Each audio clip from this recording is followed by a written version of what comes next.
bamba ubili okuthathu ayinempahla yakho ugeze ube ngudugqoke bangena phakathi kwabantu akhona ama perfume lapha ngiyangena kwesinye store ngabona khona ngisho ama perfume o18 usukuhluleka sami thengeleka 18 faka ama perfume ube right unuke phambi kwabantu ungayikhombisi enemy yakho ukuthi kuphi la uhluleka khona. Jesus. On your day of suffering, on your day of need, ungayitsheli enemy, ungayikhombisi enemy. Nina niyahlupha nibalisa nibalise kuma enemies enu. Nibhali data, nibhali ama enemies enu. Abanye abangani bena ama enemies enu. Abanye abantu abako WhatsApp bena abantu abanganifuni. Nethatho lokho yobhalela abantu abangamfuni bajabulise ubantshela kwahluleka kwakho noma singalamba sikobhala noma singaphatheka basikobhala asifuna ama enemies ethu azi ukuthi kuhamba kanjani no funi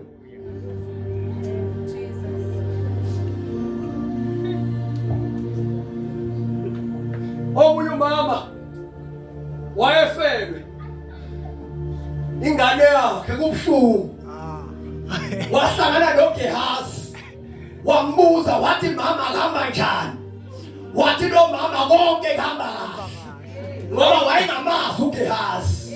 He did not know ukuthi this is a prophet or what. Wathi konke kuhamba kahle. Go and tell your enemy wosuku lokwahluleka ukuthi konke kuhamba kahle. Hayi mina aba update away. Suka. We. Aba update. Abahlale bengazi. Listen to me, let me preach this to you. Maybe now they can't attack what they don't know. They attack what they know. They attack what they are informed about. But maybe now they attack you too. I am preaching to you, don't inform your enemies. Ukuthi wenzakalani empilweni yakho. Mina ngiyanishumayeza.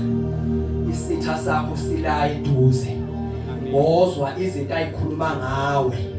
Uma esenabanye abantu nalezi indaba akulethela zona uprova khona uba isitha sakho ngoba uhlalile kwicounselor bekhulwa khona ngegama lakho naye uyisitha sakho ukube ube umngani wakho weqiniso bebezokuba beqala ukukhuluma ngegama lakhe ngegama lakho akushiye ngoba ekulandela indaba uzokubulala na ngesikhathi kuhlethwa ngayo bengathuli bekhuluma